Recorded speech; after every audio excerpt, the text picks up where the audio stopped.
Hello and welcome to the Atlas Solutions podcast. My name is Brian. He's Chad. And today we have the much anticipated holiday gift guide. Hey, Chad, how's it going? Hey, Brian. Happy Thanksgiving tomorrow. I'm excited for all the fun stuff and the celebration of Thanksgiving. And then the next day is the chaos of Black Friday, which I don't know what it's going to look like this year. But yeah, let's talk about gifts, in particular with Apple gifts. Yeah, Apple gifts.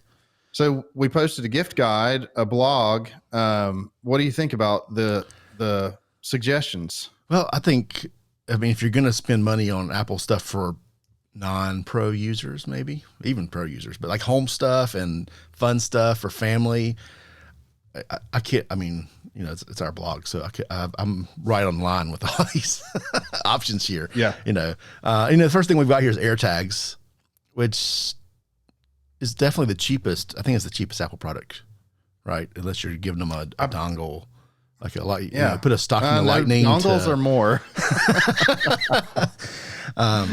And maybe it's not the most exciting, but it's very useful, especially with the world coming back, maybe more travel happening. Yeah. It seems like an appropriate time to start doing AirTags, and they're priced well. I think the 4-pack's the sweet spot on that. Yeah. Because you can go 4 and then give them out to everybody, if you drop them all in the Yes. stocking or something. Well, and for all of our favorite customers, you may or may not be getting an Atlas branded AirTag in your stocking this year. Oh, wow. So, I mean, I think it was a great idea. I've gotten, some for the employees here at Atlas, and we've had a whole nother podcast about the AirTag, and go check that one out. It's growing on me. There are some things I like, and there's some things that I think need to be improved on. But as far as a gift, I don't think anybody's going to be like, oh my gosh, I don't want this. Everybody's going to be happy about this. So everyone's interested in it. It's a fun thing to mess around with. Who doesn't lost their keys at some point? Yeah. And to, we talked about in the other podcasts, like the slogan from Tile, the competitor, is, you get your time back. So rather than like hunting for your keys, you can find your keys. That is the trick. That's the thing. That's the moneymaker. You don't go hunting around for your keys. They make sounds. And actually, I just wanted to briefly talk about, I had my first battery change experience with one last week on my keys, which is pretty intriguing. And I'll tell you, this is a little, I guess you could say this is a tech tip, but I got I don't have it in front of me, but it's the 3225 or the 3032 CR battery, whatever it is. The 2032? Yeah, 2032. One of those 4-number batteries. And it's sort of weird to get out. You just press and kind of twist and it pops out. But the battery I ordered them on Amazon and they just didn't work. It just didn't work. So I ordered the Panasonic battery, and we'll see how that works. So the Amazon Basics didn't work. Is that what it was? Yeah, it was a big brand, but I think just be cautious when you're buying the battery. It had like a CR/something else. So It was like maybe a little too specific. It's just the one I had laying around, and I popped it in there. Right. So anyway, but as a first gift guide, I think that's great. So what do we have next? Apple just announced new AirPods.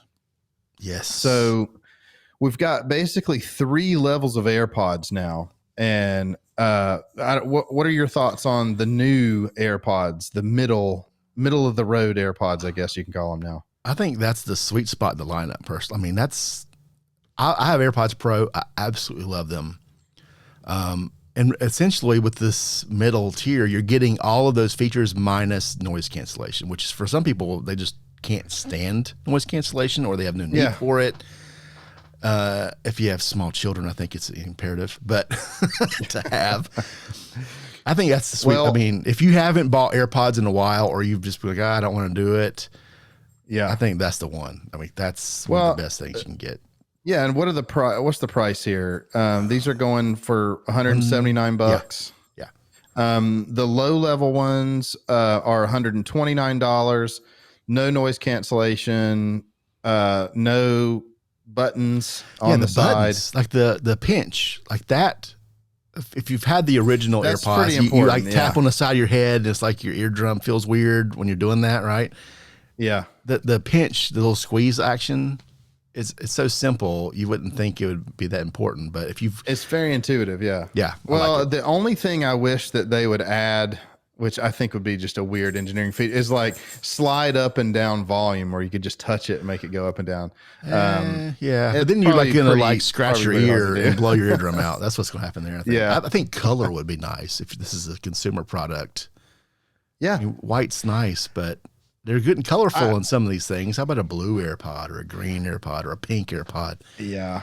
As kind of an old school Apple guy, I feel like Steve Jobs would be rolling over in his grave with these oranges and blues and stuff, and yellow. I mean, but I don't know. Maybe not. Maybe Well, not. Maybe he what would was have the come around to original, color, but- like the iMac? Like that was his idea, wasn't the color? The one that looked like a gummy bear. Yeah, maybe you're right. Yeah, the original IMAX did have color. Yeah. So color's not a bad thing. Maybe I'm wrong on that. It was just a phase where he was like, everything has to be white, and it was a cool phase. It was definitely a cool it's phase. nice. Yeah. Obviously, Code is excited about it too. He's back there getting excited for Thanksgiving. So next up on the blog, we talk about the HomePod Mini. Speaking of colors, we have traditional black and white, and they added blue, orange, and yellow. So the original HomePod, which is now discontinued, was I think originally $400. Sounds right. And that's a big speaker. And I remember I got excited because I found one. I kind of waited on the HomePod because I mean $400 for a speaker, and I kind of wanted two of them, so I ended up not getting them. Well, I saw one at Best Buy go on sale for $250. Oh wow! It's $150 off, and I thought something's going on with this. And sure enough, a few months later, they're discontinued. So I'm glad actually I do have two of them now. But the HomePod Mini is pretty cool. It's $100, which I think is it's a gift that's right at that price point where somebody's going to go, hey, this is pretty cool. Like I can plug this in, a teenager, plug it in their room, listen to music, put one in the kitchen. Grayson, one of our engineers, he bought a whole slew of them, has them in their kids' rooms and the kitchen and stuff now too. So if you're kind of in that ecosystem. So Brian, do you have HomePods? I have the original. I have one. It was actually a Christmas gift a few years ago. I love it. Absolutely love it. And I've been, I'm waiting on my own Black Friday sale to see, because I really want to put a couple more of these small ones, because the small one's appealing because it can kind of sit in a corner somewhere and it's not real obvious, unless you get a bright yellow one, that might be kind of obvious, but well, and if you look at kind of the branding that Apple puts out there, they use those color ones in, kind of that college dorm looking, like it's definitely supposed to look like a college dorm that doesn't actually look like a college dorm. It's like actually styled and clean. Way too clean. Yeah. I don't believe that for a second.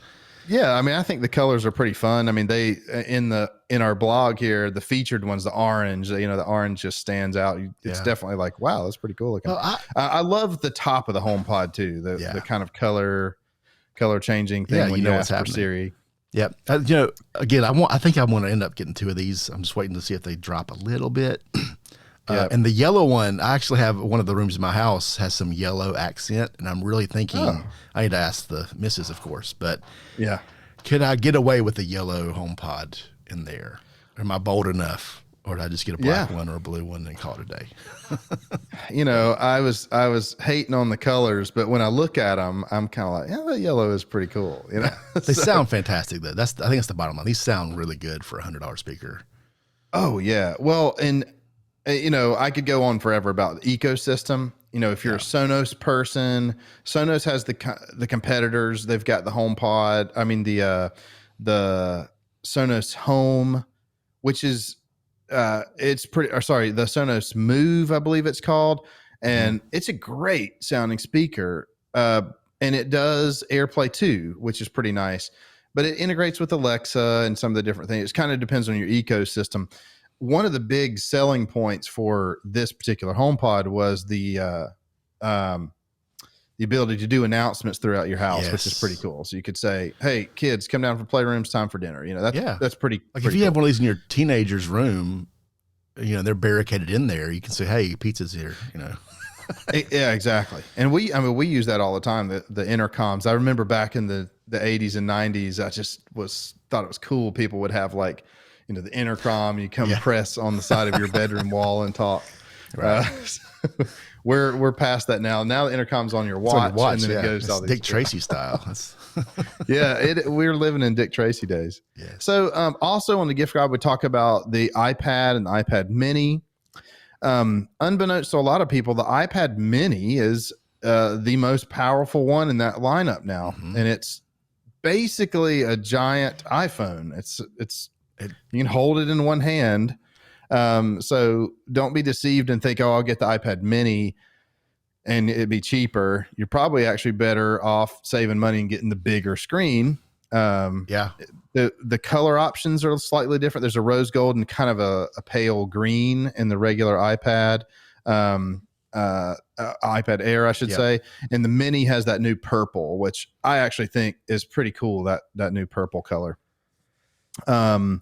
The keyboard options are slightly different for that as well. And keep in mind, if you kind of have a plan, like for my kids, they love using my iPads with the pencil. Well, that pencil is going to put you back another, $129? Yeah. I think compatibility wise, you've got that the second gen pencil works on the Air and the Mini. And they're still using the first generation pencil on the original ninth generation. The ninth gen iPad. And for those who don't know, I actually have mine here. The second gen Apple Pencil is a solid piece. The tip can be changed, but it magnetically sticks to the iPad and charges. The first gen Apple Pencil charges. I have always thought it was pretty weird. You take the cap off and you plug it into your iPad. So now you have this big pencil hanging out of your iPad long enough to charge it, and it just screams that it's going to get broken. I never did that. I did end up buying like this little adapter thing that you can drop, because my first gen, my wife has it now, but it's just this little thing that sits on, it's like a pen holder on your desk, and you can just drop it in there, and it's USB connected. So it charges it, and it's not this giant breakable thing sticking out of your iPad. But that's another $15 whatever. But just the point is, make sure you get the right, if you're getting the pencil with the iPad, pay attention to what the compatibility is. And the blog, our blog kind of lines that out and tells you which one to get, the different smart folios, and I believe the smart keyboard folio works on maybe the Mini, and then there's a smart keyboard. There's a smart keyboard for the original. Well, I'm calling the original iPad, the middle one here. And the folio is the actual. I might have one sitting around here somewhere. Yeah, I've got mine. I actually have. Mine is the Magic keyboard. So the iPad's actually out of it, so you can kind of see here. This is just the case. Now, this case will put you back, I believe, $300. Yeah, it's a lot. And that's for the Air, and I think just the Air has that.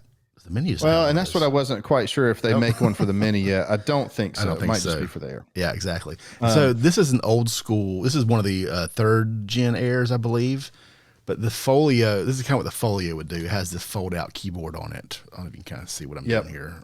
I'm not good at this display stuff, but that's what and it's it adds some bulk to the case, but it's like the old smart cases. And the big differentiator is, and the reason we're talking about this is you got to find the right product for you. The folio will fold back to give you the iPad experience. This guy does not. It's locked in place like this. So this is what you get. You can tilt it back when the iPad's in there. You have like an angle, but this is more about the keyboard and the trackpad. This has a little trackpad on it.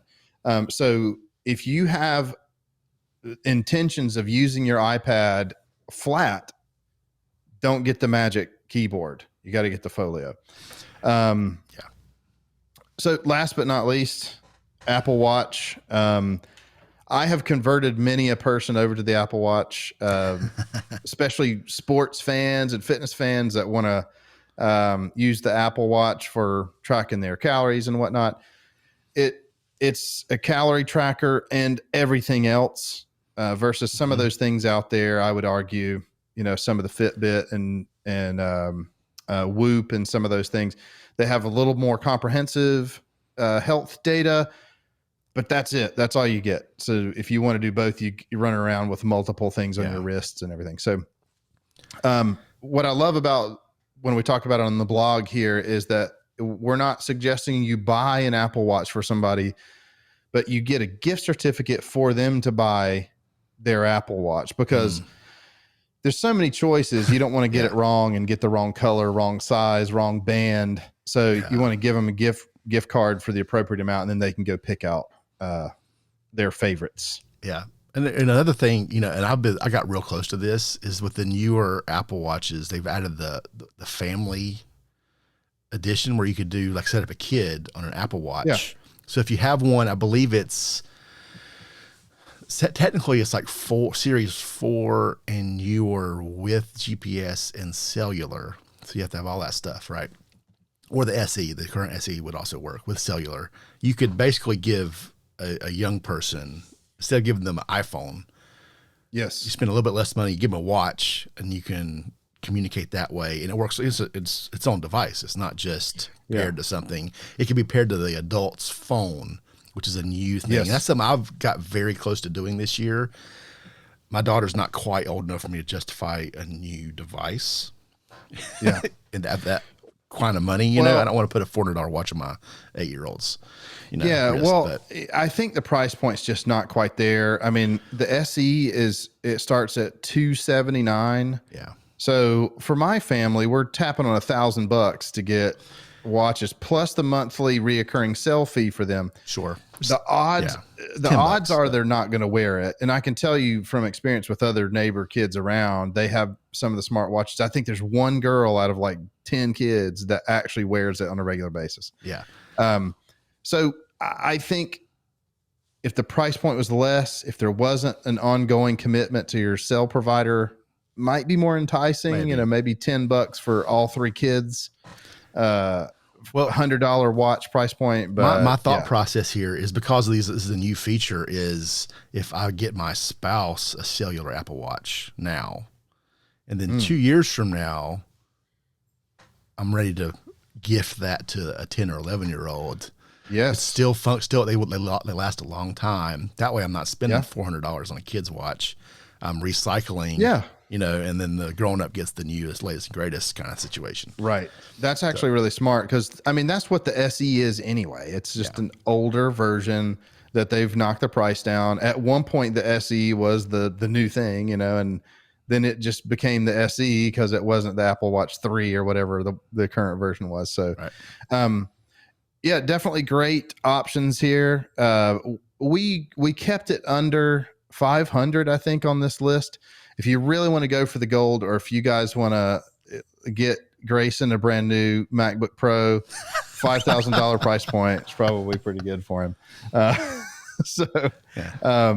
MacBook Pros are brand new. Going to kind of the business conversation, it's a good time to buy MacBook Pros. We'll save that for another conversation, but I'm waiting for the Apple commercial where they like the car with the bow on it out. Here's your $6,000 Mac Pro with a bow on it, right? Because that really happens to people. That has happened it's never happened in my life ever. Right. Yeah. Well, Brian, you've already got one, so Christmas came early for you. Yeah. But hopefully, if you're looking to kind of spend some of that last minute money for your business for the end of the year, now's a good time. It is a good time to buy MacBook Pros. Because it's end of year.